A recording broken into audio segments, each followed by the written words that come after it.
Alright, so going down Kellogg Avenue, leaving Cathedral Hill, as it's called. Slightly less of an abomination as calling it Ramsey Hill. But, let's see over here.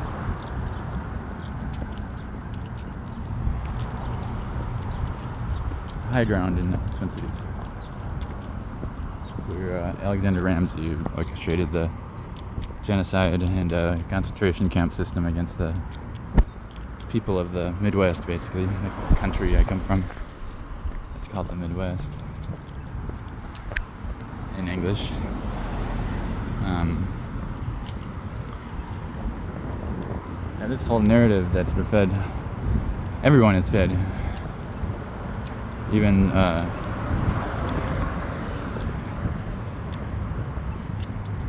if you're a red-skinned person, as they would say.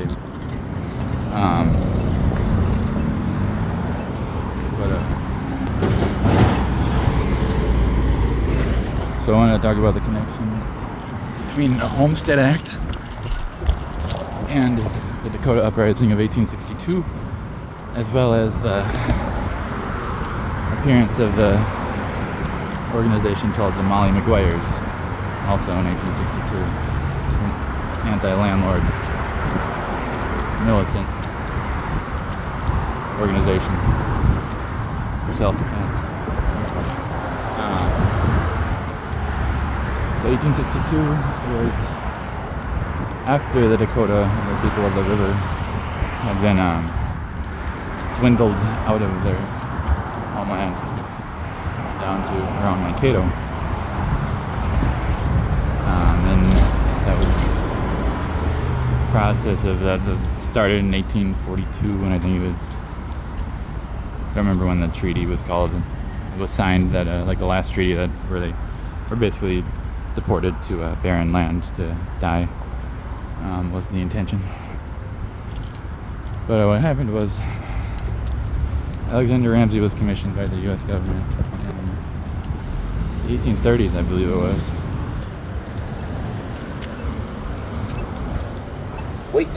To remove, quote unquote, remove the Sioux Indians from the Minnesota territory. So he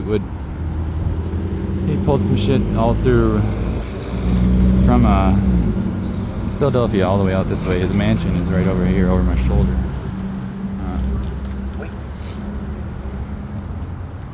And it's still, people don't realize it's just gonna give it. He's the founding father of the state, whatever, blah, blah, blah.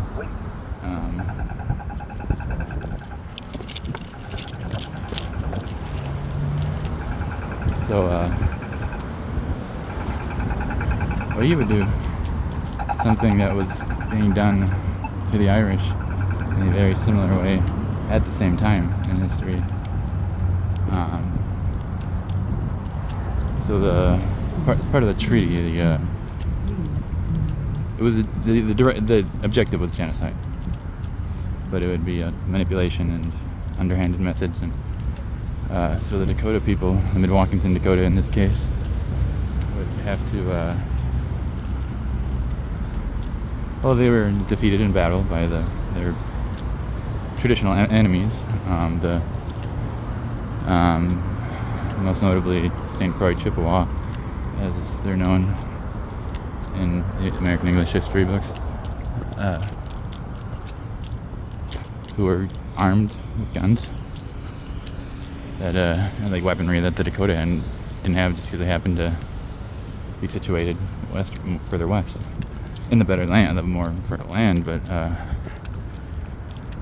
so the fucking Alexander Ramsey and Company placed Caesar in Gaul, and eventually the Chippewa ended up with the sacred land of the Dakota of Minnesota, which is called the Mystic Lake, or it's bastardized out of French into Minnesotan English now as Mille Lacs Lake.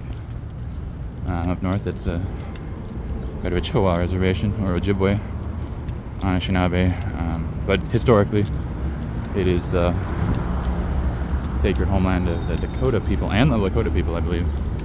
The creation story is that they crawled out of the lake And now when we hear Mystic Lake, we think of the casino in Shakopee.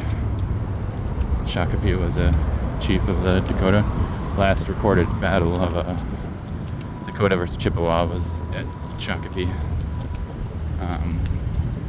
And now the blood quantum, as a result of the blood quantum, that's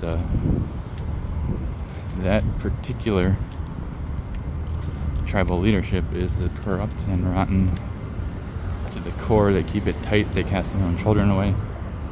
They're very loyal to the blood quantum to keep the money that comes in and as undiluted as possible. So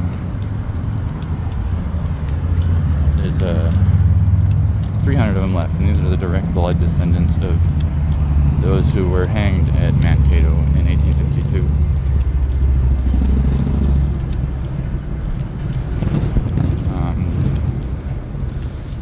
The entire national leadership, essentially.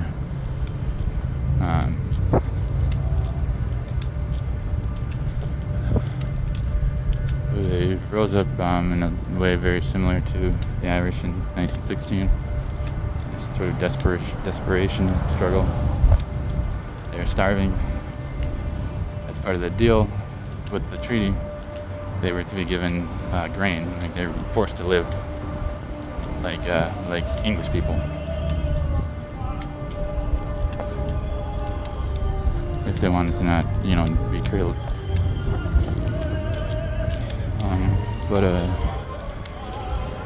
So they, what would happen was Alexander Ramsey and company would deliberately delay the payments, withhold the payments, but not like openly. It was just they got caught up somehow, and they didn't know where they were. They just shrugged their shoulders like nothing you can do. So therefore, people starve until they actually fight back because they need to eat in order to survive. That's what people do. Fathers has his children who haven't eaten in 2 weeks. What the fuck do you think he's gonna do? The same thing that happened in Ireland in Steel Trevelyan's corn, and prison ship sends them off to Botany Bay.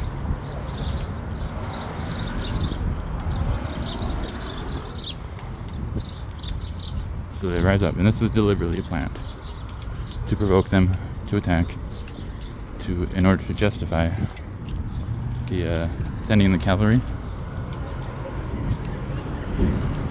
And people want to see this as a white versus red thing. It's not. It's landlord versus landless.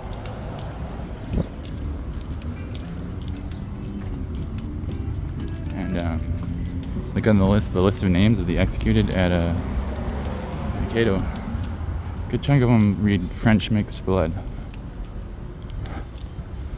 That means they're of European descent, and really got a little bit of a Chippewa mixed in, which is what I do. Which I am one of those people, ethnically, but perceived as white mostly, probably. I get asked about Persian sometimes. But basically it was think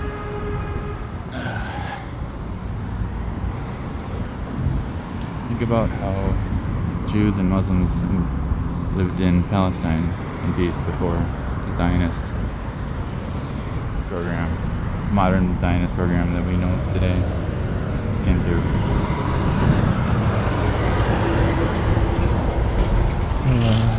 So it was common for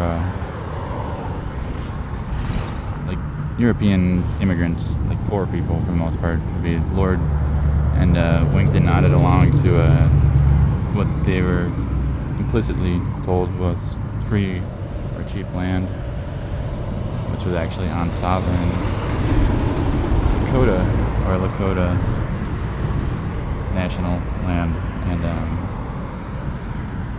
so sooner or later there's going to be a clash, and the linchpin would be that when there were Christians killed, then there would be an uproar. manufactured artificial synthetic uproar to send in the cavalry. Which they did over and over and over again.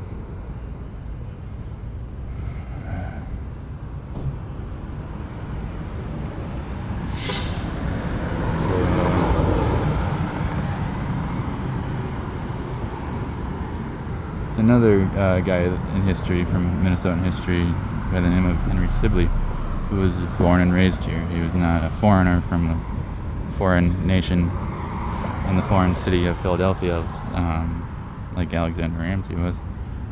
He had a native child. I don't think he was married to, but he had a Dakota mistress or something. But he was a very good father to his Dakota daughter. So when the uprising began, Alexander Ramsey was governor, and he ordered Henry Sibley to lead the troops. This is in the middle of the Civil War, so the troops that were available were not very good troops, and this was all played into the plan as well. Because Alexander Ramsey intended for Henry Sibley to be killed. That's why he sent incompetent, which is all there was, troops to be led by Henry Sibley. But Henry Sibley was friends with a lot of the people who were rising up. He had long-standing neighborly relationships with them, and even family relationships. So when, in the initial phases of the war, the Dakota had the upper hand. They had everything to fight for. And you had like gimps and lazy and fat fucks in the Minnesotan or state of Minnesota U.S. force who did not want to be fighting anyway. They were very reluctant. But the Dakota held back. They didn't want to attack Henry Sibley.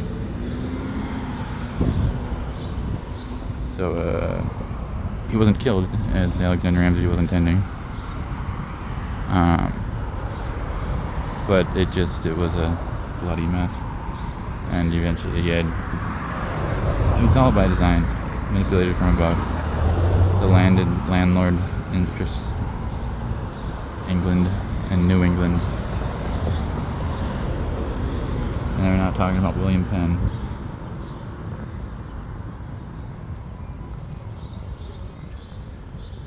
We're talking about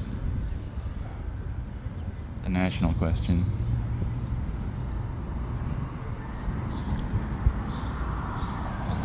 And the allies of the country that I